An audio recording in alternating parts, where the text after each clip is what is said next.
बावजूद इसके कि हम 3 दिन से सोए नहीं है और 3 दिन से कुछ खाए नहीं है, but we are very happy to be back here.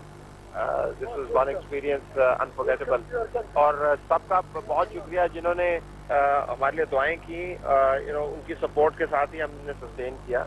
Talat साहब, वैसे आप अंदाजा कर सकते हैं कि पूरी पाकिस्तान की जानिब से किस तरह से सपोर्ट की गई, मुजाहरे किए गए, बल्कि पाकिस्तानियों की तो नींदें हराम हो गई थी आप लोगों की जो महसूर होने की वजह से.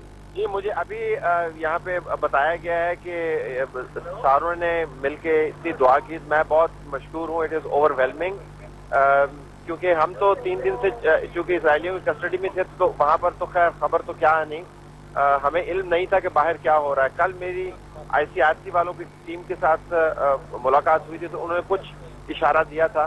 उन्होंने ये भी कहा कि पहली मर्तबा है इसराइल की 62 साल तारीख में कि उसको इस बुरी तरह मुंह की खानी पड़ी है.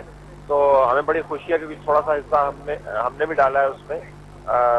लेकिन ये बहुत खुशी है कि हम वापस आ गए हैं. तो तलत साहब, आगे का क्या प्लान है, किस तरह से आप वापस आएंगे, इस बारे में कुछ आपको बताया गया है? अभी तो हम पहुंचे. जो एम्बेसी के दोस्त हैं वो यहाँ पर मौजूद हैं, उनके साथ बैठ के हम तय करेंगे. कुछ हमें काम करने को है तुर्की में, कुछ वहाँ से हमने चीजें कलेक्ट करनी है, और कुछ मामलात जो इसराइल में हुए वो वहाँ पर हमने तय करने. अगर वो हम पोस्टपोन ना कर पाए तो फिर तुर्की से होकर इंशाल्लाह इस्लामाबाद वापसी होगी. वरना आज 11 बजे की फ्लाइट भी हमें बताया गया है उर्दन से, तो वो अभी तय होगा अगले 1.5 घंटे. अच्छा तलत साहब, सबसे अहम चीज ये है कि आपकी अपने अहले खाना से बातचीत हुई है, क्योंकि सबसे मुश्किल वक्त उन लोगों के लिए था. आपकी उनसे बात हुई अपनी मिसेज से, भाई रिफत हुसैन साहब? 5 मिनट पहले, बल्कि आपके फोन से 5 मिनट पहले उनसे बिल्कुल बात हो गई. वो हम सबको एहसास था कि ज़ाहिर जब इसराइलियों ने शिप पे कब्जा किया सुबह 4:30 बजे, उसके बाद तो तमाम राब्ते मुनक़ता हो गए, और उसके बाद जो हुआ वो फिर इंशाल्लाह नाज़रीन को हम एक्सक्लूसिवली बताएंगे. तो उसके बाद राब्ता नहीं हो पाया. तो अभी 5 मिनट पहले मैंने उनके साथ बात की है. Spoke to my wife, couldn't speak to my children, they were sleep, लेकिन बात हो गई मेरी. अच्छा तलत साहब, पूरे पाकिस्तानी बहुत परेशान रहे थे. आपका जो लास्ट राब्ता हुआ था उसमें आपने कहा था कि मैं इसराइली जहाज़ों को आते हुए तो देख रहा हूं, लेकिन वो जब पहुंचेंगे तो कुछ पता नहीं चलेगा. कुछ आप हमारे नाज़रीन के लिए बता सकें कि जब इसराइली जहाज़ पहुंचे तो असल में हुआ क्या? क्योंकि इसराइल की जानिब से जो बयानात सामने आए कि पहले फ्रीडम फ्लोटिला की जानिब से जो वहां पर लोग थे उन्होंने प्री प्लान्ड अटैक किया. आपने क्या सूरत हाल देखी? आप वहां पर मौजूद थे.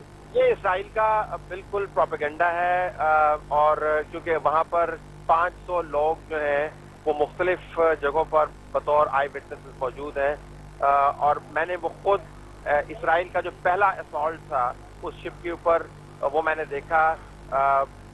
सिर्फ ऊपर से पानी फेंका जा रहा था, होजिंग डाउन की जा रही थी, और उसके अलावा शिप के ऊपर किसी किस्म का ना कोई वेपन था. जब इसराइलियों ने शिप के ऊपर चढ़ाई की और उन्होंने लोगों को गिरफ्तार करने की कोशिश की, पकड़ने की कोशिश की, तो उसके बाद हाथापाई हुई. जिसके हाथ जो लगा उन्होंने इसराइलियों के ऊपर फेंका. लेकिन ये जो प्रोपेगेंडा कर रहे हैं वो जाहिर है उसमें कोई जान नहीं है. उस किस्म का असॉल्ट जो है हमने सिर्फ मूवीज में होते देखा है. हेलीकॉप्टर से उन्होंने रोप डाउन किए थे. तकरीबन 60 के करीब कमांडोज थे उनके. नेवी सील्स जो थी 80 के करीब नेवी सील्स थी उन्होंने लॉन्च की. और हमने तो अपने सामने, मेरे हाथ में एक कैमरामैन था, उसको कमर में गोली लगी, उसके बाजू को चीरती हुई निकल गई.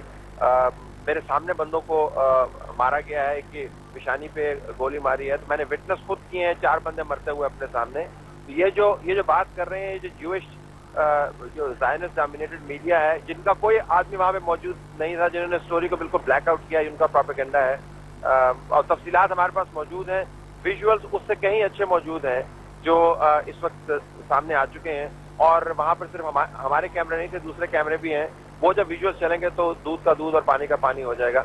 वैसे भी ये जो इसराइल कह रहा है, ये प्लान उन्होंने 2.5 दिन पहले अनाउंस कर दिया था कि हमने इस तरीके से करना है. तो शिप में क्या रेजिस्टेंस होनी थी? वहां पे तो आपको पता है 6 माह का एक बच्चा भी था उस शिप के अंदर. जी बिल्कुल, कप्तान का बच्चा था. तो फिर ये तो बिल्कुल एक प्रोपेगेंडा है, हमें इस पर कान नहीं धरनी चाहिए. जो हुआ वो सब दुनिया ने देखा है. उसके बाद की बाकी सिर्फ बातचीत है.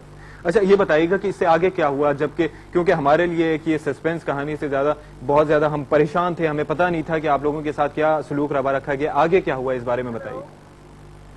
देखिए, मैं तफसील में अगर मैं आकर आपको बताऊं तो फिर यही मुनासिब होगा. लेकिन उसके बाद की कहानी जो है वो इस थकी हाली हालत में मैं आपको बयान नहीं कर पाऊँ.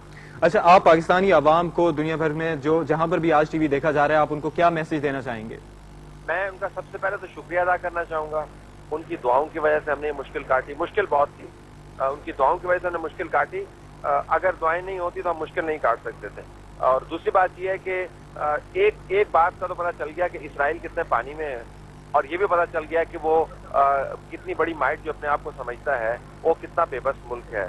ان کا طریقہ کار بڑا روتلیس ہے, لیکن ان کو ڈیل کرنے کا بھی طریقہ ہے. اور ڈیل کرنے کا طریقہ یہ ہے کہ آپ اتحاد کے ساتھ اصول کی بات پر ان کے سامنے کھڑے ہو جائیں. ان کی ڈیفیٹ انیویٹیبل ہے. اچھا طلعت، مختصراً یہ بتائیے گا، آپ تھکے ہوئے ہیں، ہمیں آپ کا احساس ہے بالکل، لیکن اسرائیلی حکام جو تھے ان کا رویہ آپ کے ساتھ کیسا تھا؟ جی میں یہ اس پہ اگر آپ کو تفصیل میں بعد میں بتا دوں, اگر معذرت کے ساتھ, نہیں، کیونکہ بالکل مجھے یہ تمام باتیں تمام معلومات کے ساتھ بتانی ہے. میں یہ اہم حقائق جو ہیں صرف دو فکروں میں ضائع نہیں کرنا چاہتا. ناظرین، طلعت حسین صاحب کی بات چیت آپ نے ملاحظہ فرمائی، آپ نے سنی ان کی بات